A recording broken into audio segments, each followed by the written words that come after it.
तो the most consistent anituber is back with another video on my favourite anime Vinland Saga. तो कुछ दिन पहले ना स्कूपकास्ट पे बात चल रही थी लास्ट ऑफ अस की, जहां पर मैंने एक पॉइंट रखा था कि कैसे लास्ट ऑफ अस में साइकिल ऑफ वायलेंस को दिखाया जा रहा है कि पहले जोल ने कांड किया जिसका बदला लेती है एबी उससे, और एबी ने जो किया अब उसके लिए बदला लेगी एली, और जो बदले की साइकिल है ना ये खत्म नहीं हो रही है। और ऐसा ही कुछ ना विनलैंड सागा में बहुत ज्यादा हुआ है। मतलब लास्ट ऑफ अस में तो ये बहुत छोटा पोर्शन है, विनलैंड सागा में तो हर कैरेक्टर का लगभग रिवेंज का ही आर्क है। तो आज की इस वीडियो में डिस्कस करेंगे कैसे विनलैंड सागा के अंदर जो साइकिल ऑफ वायलेंस है या फिर साइकिल ऑफ रेवेंज है ना, इसको एड्रेस किया गया है। तो सबसे पहले बात करते हैं इसके लीड कैरेक्टर थॉरफिन के बारे में। तो थॉरफिन जो है वो हमें शुरुआत में एक बच्चे के रूप में दिखता है। उसके बाद जिसका नाम थॉर्स था वो ट्रॉल ऑफ जॉम के नाम से जाना जाता था। बहुत ही खूंखार वॉरियर था वो, लेकिन उसने भी वायलेंस त्याग दिया था। लेकिन फिर एंट्री होती है आस्कलेड की, जो कि एक मर्सनरी होता है और वो थॉर्स को धोखे से मारता है थॉरफिन के सामने। लेकिन जब 6 साल के थॉरफिन ने ये कांड देखा ना, तब उसकी पूरी दुनिया बदल गई। थॉरफिन एक बच्चा था जो कि पीसफुल फार्म लाइफ जी रहा था और वो एक रेवेंज ड्रिवन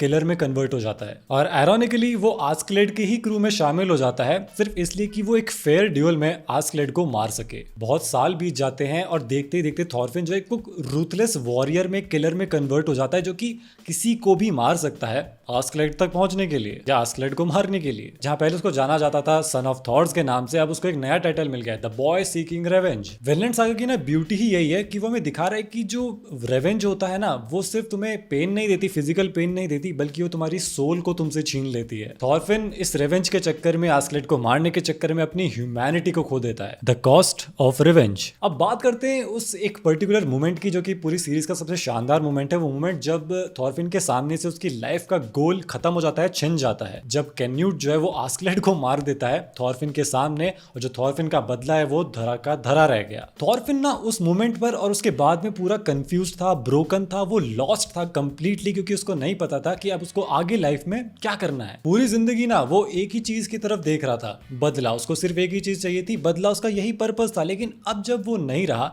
तो उसकी एग्जिस्टेंस का क्या मतलब है, वो इसी चीज को लेकर कंफ्यूज था। विनलैंड सागा हमें यही मैसेज देता है कि जो रेवेंज होता है ना, वो बहुत ही ज्यादा डिस्ट्रक्टिव गोल है। मतलब थॉरफिन को आखिर मिला भी तो क्या मिला? कुछ भी नहीं मिला, बल्कि उसने अपनी ह्यूमैनिटी, उसने अपना इनोसेंस, उसने अपना चाइल्डहुड, सब कुछ सेक्रीफाइस कर दिया, और एंड में उसे मिली सिर्फ और सिर्फ एम्प्टीनेस। तो यही था वो कॉस्ट ऑफ रेवेंज, जो कि इस एनिमे ने हमको समझाया है कि जो सेटिस्फेक्शन होता है वो टेम्पररी होता है रेवेंज के केस में, और जो लॉस होता है वो परमानेंट होता है। अब थॉरफिन से आगे बढ़ते हैं और आस्कलेड की कॉम्प्लेक्स लेगेसी की बात करते हैं। मेरे ख्याल से आस्कलेड का जो कैरेक्टर है ना, वो एनिमे की हिस्ट्री में सबसे कॉम्प्लेक्स कैरेक्टर होगा, सबसे complex anti hero villain type of character होगा। शुरू में जब वो इंट्रोड्यूस हुआ था ना, तब वो एक रूथलेस मर्सनरी लग रहा था जो कि किसी पे दया नहीं करता, और मुझे बड़ा ही बेकार सा कैरेक्टर लगा। बेकार इन द सेंस कि मैं उसे हेट कर रहा था। लेकिन जैसे जैसे स्टोरी प्रोग्रेस करती है ना, हमको समझ में आता है कि आस्कलेड भी कॉम्प्लेक्स कैरेक्टर है, वो खुद भी एक विक्टिम है।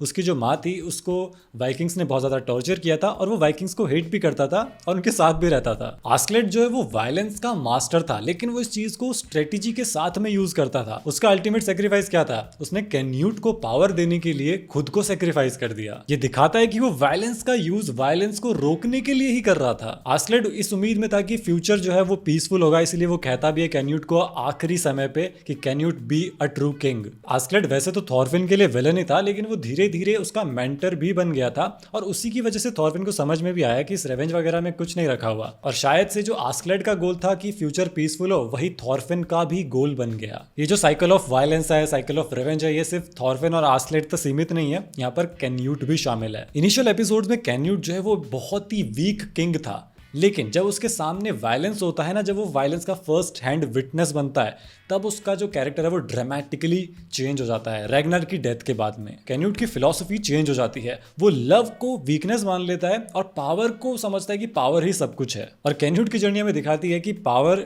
की वजह से करप्शन होना कितना ज्यादा आसान है, और मतलब पावर लीड करता है करप्शन की तरफ। और कैन्यूट के कैरेक्टर से ये भी समझ में आता है कि कैसे एक इंसान पावर के लिए वायलेंस को भी जस्टिफाई करने लगता है, कि अगर उसे पावर मिलेगी तो वायलेंस को भी जस्टिफाई करेगा कि हाँ भाई वायलेंस बहुत ही अच्छी चीज है, या फिर वायलेंस सही है अगर आपको हायर पावर मिल रही है तो। और देखा जाए तो एंड में कैन्यूट भी वायलेंस की साइकिल को ही कंटिन्यू करता है, भले ही उसके जो आइडियाज है या गोल्स है वो कितने ही ज्यादा नोबल क्यों ना हो। Hate breeds more hate. Vinland saga एक बहुत ही सिंपल से कॉन्सेप्ट को ब्यूटीफुली एक्सप्लोर करता है कि कैसे वायलेंस और ज्यादा वायलेंस को जन्म देता है। इस एनिमे के अंदर हमने देखा है कि कैसे हर एक जो विलन था ना वो खुद भी एक विक्टिम था कभी ना कभी। आस्कलाइड की बात करें तो उसकी माँ के साथ जो बिहेवियर था वाइकिंग्स का, उसके वजह से वो विक्टिम था। कैन्यूट की बात करें तो उसके पिताजी का जो हार्श बिहेवियर था और रेगनार की डेथ थी तो वो वहां से विक्टिम बन गया। थॉरकेल भी एक विक्टिम ही था, ब्लड शेड जो वॉर में होता था उसकी वजह से वो भी विक्टिम बन गया। और सबसे इंटरेस्टिंग है इसमें फ्लो की, आखिर वो विक्टिम कैसे था? तो विक्टिम इस तरीके से था कि उसने जितना जीवन जिया था, उसने अपने आसपास चीजें देखी थी, वो ये समझ गया था कि यहाँ पर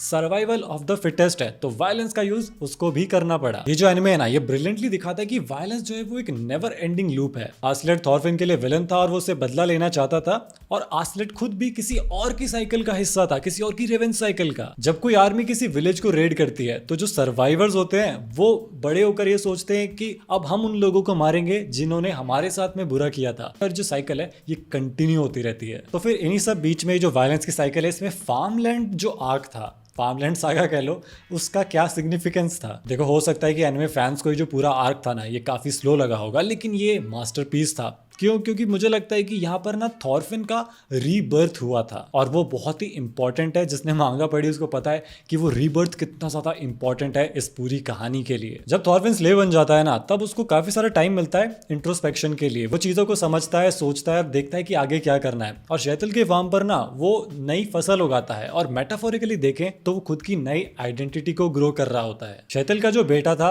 ओलमार नाम से, वो वॉरियर बनना चाहता था, और थॉरफिन का एक तरीके से वो यंगर वर्जन था। और थॉरफिन उसको समझाता है कि भाई ये सब वॉर वगैरह में कुछ नहीं रखा है, ये सब कुछ जो है ये कोई ग्लोरी नहीं है बल्कि ये डिस्ट्रक्शन है। इसी फार्मलैंड आर्क में ना थॉरफिन कहता है आई हैव नो एनिमीज, मतलब जिस बच्चे ने, जिस आदमी ने, जिस लड़के ने पूरी जिंदगी हेट्रेड में बिताई हो, पूरी जिंदगी वेंजेंस के लिए बिताई हो, उसको अब रियलाइज होता है कि हेट्रेड सिर्फ और सिर्फ हेट्रेड को ही प्रोड्यूस करती है। और फार्मलैंड आर्क ये भी बताता है कि ट्रांसफॉर्मेशन या फिर रिडेम्पशन जो होता है ये पॉसिबल होता है, लेकिन इतना इजी नहीं है। मेरे ख्याल से बैटमैन भी इसी चीज में बिलीव करता है। वो इसीलिए लोगों को नहीं मारता, वो इसलिए विलन्स को नहीं मारता, क्योंकि वो रिडेम्पशन में बिलीव करता है। और अगर आप एक बार पूरी की पूरी विनलैंड सागा पढ़ लोगे तो आप भी बिलीव करने लग जाओगे रिडेम्पशन में, और आपको भी थोड़ी आइडियोलॉजी समझ में आने लगेगी, और भी कई सारे कैरेक्टर्स की जो पॉप कल्चर में एग्जिस्ट करते हैं। विनलैंड सागा जो एनिमे है वो कर्म और उसके कॉन्सिक्वेंसेज या फिर ड्रास्टिक रिजल्ट्स की भी बात करता है। फॉर एग्जाम्पल, थॉर्स ने आस्कलेड को स्पेयर किया, नहीं मारा, रिजल्ट उसकी डेथ हुई। आस्कलेड ने थॉर्स को मारा तो उसका क्या रिजल्ट था? थॉरफिन का कैरेक्टर कंप्लीटली चेंज हो गया, वो एक रेवेंज वाले आर्क पे चला गया। कैन्यूट ने आस्कलेड को मारा तो इससे क्या चेंज हुआ? वो पावरफुल बन गया, उसमें मतलब थोड़ी जान भी आ गई बंदे में, लेकिन उसने अपनी ह्यूमैनिटी को दी, और वो लव को वीक समझने लग गया। तो ये एनिमे दिखाता है कि जो वायलेंस है उसका डोमिनो इफेक्ट होता है, कि कैसे एक डिसीजन की वजह से, एक गलत काम की वजह से कितनी सारी लाइफ्स अफेक्ट होती हैं। हिल्ड का जो कैरेक्टर है ना वो थॉरफिन को रिमाइंड करती है कि रिडेम्पशन जो है वो पॉसिबल होता है, लेकिन जो आपके पुराने कर्म है ना उसकी जो कॉन्सिक्वेंसेज है आप उनसे कभी बच नहीं सकते। You don't have the right to forget what you did.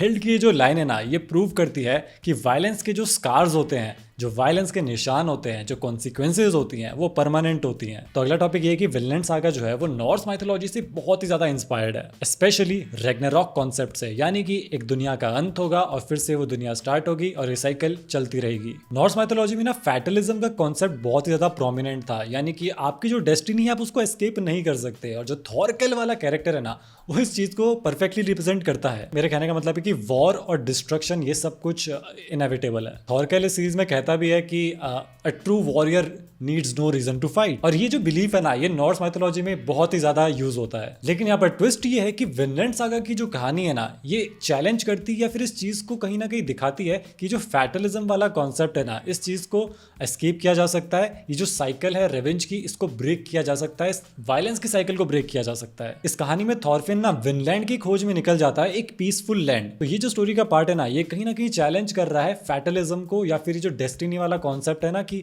War और इन सब चीजों से बचा नहीं जा सकता, इस चीज को वो चैलेंज करता है। तो विनलैंड सागा अल्टीमेटली एक फिलोसॉफिकल जर्नी है about human nature and the possibility of peace. Violence का भी सोल्यूशन नहीं होता, ये सिर्फ पेन को और ज्यादा आगे बढ़ाता है। ये जो मैसेज है ना ये बहुत ही ज्यादा बार रीइंफोर्स किया गया है इस स्टोरी के अंदर। जो विनलैंड है ना, जो जगह विनलैंड जो थॉरफिन ढूंढने निकला है वो एक मेटाफर है, एक ऐसी जगह जहां पर कोई स्लेव नहीं होगा, कोई वॉर नहीं होगा, कोई फाइट नहीं होगी। लेकिन विनलैंड एक्चुअली में कोई लैंड नहीं है, वो एक माइंड सेट है, एक होप है। और थॉरफिन फार्मलैंड आर्क के बाद में बड़ी जल्दी इस चीज को समझ जाता है कि असली वॉरियर वो नहीं है जो किल करता है, बल्कि असली वॉरियर वो है जो पीस को मेंटेन करके रखता है। और यही चीज एग्जैक्टली जो ये चीज है वो उसके पापा ने उसको सिखाई थी मरने से पहले। तो विनलैंड सागा हमें काफी सारे क्वेश्चंस रेज करने के लिए मजबूर करता है। क्या पीस पॉसिबल है? क्या हम अपने पास्ट को भूल के आगे बढ़ सकते हैं? क्या हम साइकिल्स को ब्रेक कर सकते हैं रियल लाइफ में? जहां बाकी स्टोरीज में वायलेंस को रोमांटिसाइज किया जाता है, ग्लोरीफाई किया जाता है, इस कहानी में वायलेंस के हॉरर को एक्सपोज किया गया है। और अगर आपने अभी तक ये मास्टरपीस नहीं देखा है तो मैं कहूंगा जल्दी से जल्दी देखो।